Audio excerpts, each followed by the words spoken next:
Morning, everyone. I am back with some exciting digital news. We have some algorithm update news from Google today. So, those search engine marketers and content marketers out there, if you're watching this, stay tuned. Also, of course, some news from Instagram and Facebook. I may not get to all the details of that, but as always, I will publish these on our website on in a blog post as well as here on LinkedIn. I'll publish my notes. So if you don't want to watch this, just wait until maybe tomorrow and you're going to see the articles published with all of what I'm going to talk about today. So exciting news from Google, new algorithm update that was just announced yesterday. Also, I'm going to talk about the results of a study that was just published in the Harvard Business Review. A lot of what we're talking about today has to do with what's happening at that intent stage of your customer journey. So I think you're going to get some ideas for some new strategies if you want to stay tuned. So I'm going to start with this study from the Harvard Business Review.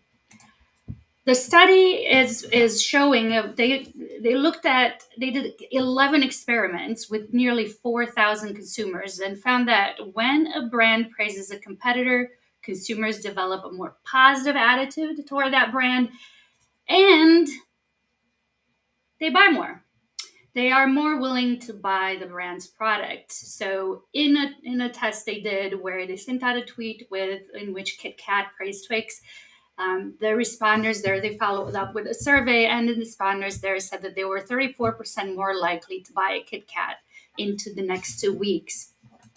The interesting thing here is that this effect was not seen when a brand mentions an unrelated brand. So this appears to happen specifically when a brand mentions a competitor. The same effect, once again, was not seen or not as strongly seen when a nonprofit mentions another nonprofit. The assumption here is that, and more, just like with every study, more follow-up studies need to happen before we know more. But the assumption here is that for the people who are skeptical about a brand, when that brand mentions another one, praises another brand, they warm up toward the brand, right? They were skeptical before, and now they see this brand as friendly, as kind, as authentic, as real people. And so they feel a different affiliation to that brand. And as a result, that 34%, they're 34% more likely to purchase from the brand. So, in other words, kindness. Be kind to others, even show kindness toward your competitors. It's going to show in your bottom line. Some news from Google. For the medical professionals out there or marketers who help medical practices, Google has announced a new feature through which you can book an appointment straight from Google search. So you see the medical practice search results and you will see a button there where you can book your appointment. Now, right now, they've only tested out and launched it out with select partners like CVS's Minute Clinic, but I expect to roll it out with more partners in the year to come. And I have a little screenshot here that I can show you. This is what it's going to look like. So you land on the search results and you're going to see there an appointments button. If you're a medical practice, you're going to be able to manage this from your business account, your business listing, as well as with other new features that have been added in the past year for you.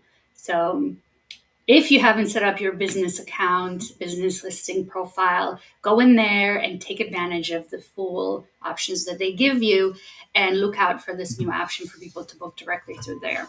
Google has been making a lot of these search changes because people expect to be able to take action right away from the search results. So not surprising there. But another big update that they've made, and this is the big algorithm change that was announced yesterday, is that they are going to change how they display product reviews. And they are going to focus on product reviews that are more helpful. And they actually published, this is what it's going to look like. And they actually published a list of review qualities that they're going to be looking for. So let's say you have, like in this case, you sell laptops and people are leaving reviews for your laptops. they're going to give priority to certain reviews that meet the following. And you're going to find this list when I publish my notes. You're going to find this full list and the link to the Google announcement from yesterday. But they are going to look for helpful in-depth details, pictures, images, even comparisons to other products. They are going to look for reviews from people who actually purchase the products.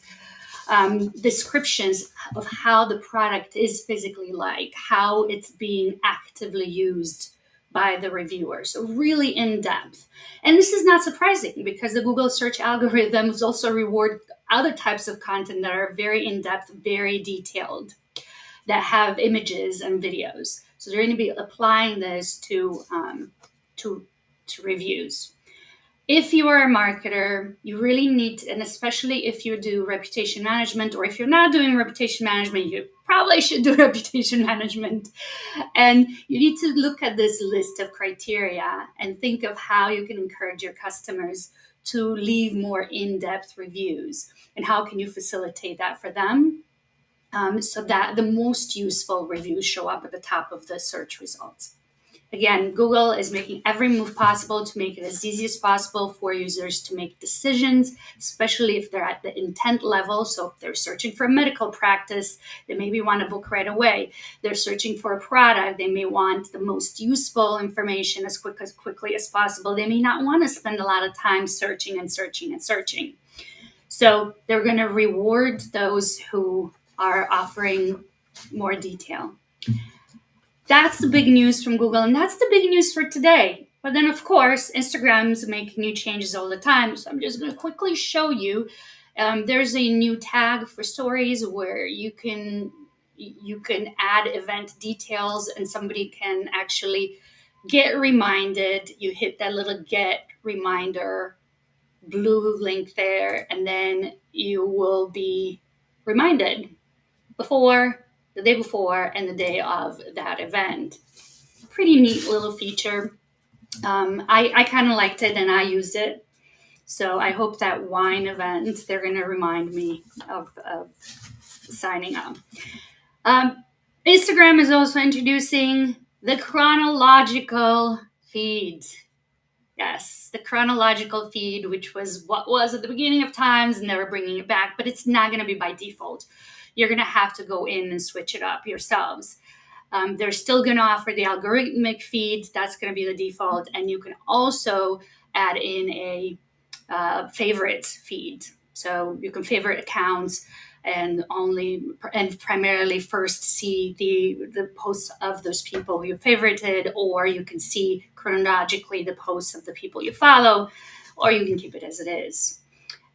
People have gotten really excited about this one. I'm more excited about the Google News because there's a lot more to do with that intent data. But a lot of people got excited about Instagram's announcement of this new chronological feed reintroduction. So if you're one of those people, let me know what you think in the comments below. I've also have some news from Facebook. They have just re-engineered, or rather maybe just rebranded some of their ads feature, the automated ads features. And I'm going to put the details of that in the write-up, in the notes for this, because I want you to have, there's a lot of names in there that I can't remember. But yeah, I'll publish those in there. And there's a bit of news from Twitter. They're adding search for DMs. So that's all. That's all the news there. And again, people got really excited. If you want to search to your past DMs, now there's a feature for that. That was the big news of the week. I will be publishing the notes. As I said, you're going to find them on LinkedIn here and on the blog at lightspandigital.com. I am curious to hear what you think about Google's new algorithm, Facebook's ads rebrand or ads features. I think it's mostly just a rebrand, but let me know what you think in the comments, and let me know what else you'd like to hear in the coming week. And I will see you back here next time.